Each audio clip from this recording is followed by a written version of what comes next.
Continuing this evening with our Friday Cold Case series, we take a closer look at a case involving a missing 14-year-old in Northwest Florida. Danielle Bell had been at a party when she was last seen in 2001 and seemed to vanish in thin air. The case may be more than a decade old, but News 5's Haley Minogue has new information about Danielle, something her family has never wanted shared before, and allegations Danielle's mother is making about local law enforcement mishandling the case. Here's Haley. Danielle Bell was last seen at a party on the night of September 30th, 2001. I mean, I knew Friday something was not right when she did not come back, when she didn't come home, or I didn't hear from her, I mean. But by Sunday evening, I knew, and that's when I called 911.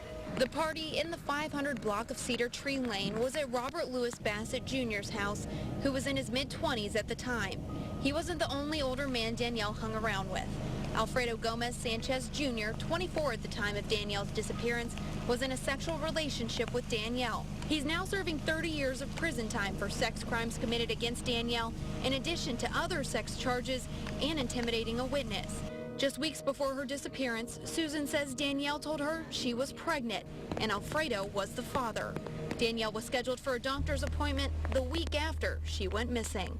There's too much evidence and things pointing to that she was murdered that night. And Bell believes someone at the party that night knows what happened to her daughter. You know, at the time, I could understand because they were scared. But it's been years now. You've got kids of your own.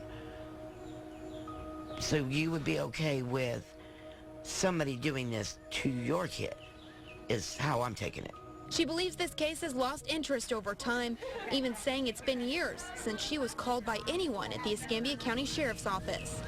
It's been probably 3 years ago. I'm tired of hearing, well, I don't have the time because we're understaffed. Figure it out. This is normally the part of the story where we would talk to law enforcement about the case and about the allegations Susan Bell has made about how the case has been handled. But we had some trouble. Early in the week, I reached out to the Escambia County Sheriff's Office to request an interview about Danielle's case. On Wednesday, I got a call that the case had been turned over to the Florida Department of Law Enforcement, so I gave them a call. Thursday, the FDLE said they did not have the case. They had assisted, but they were not the lead. On Friday, the Escambia County Sheriff's Office did confirm they had the case, but declined to do an interview about Danielle Bell. They have messed this case up from the very beginning. Literally messed this case up. They've lost evidence, they've lost paperwork. It's been ongoing with them.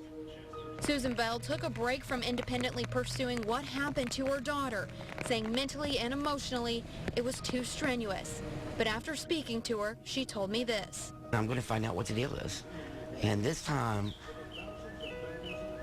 I'm not playing, I'm not taking no crap. I will go above your head and I will do what I have to do. That was Haley Minogue reporting. If you have any information about what happened to Danielle Bell, you can call the Escambia County, Florida Sheriff's Office. That number 436-9620.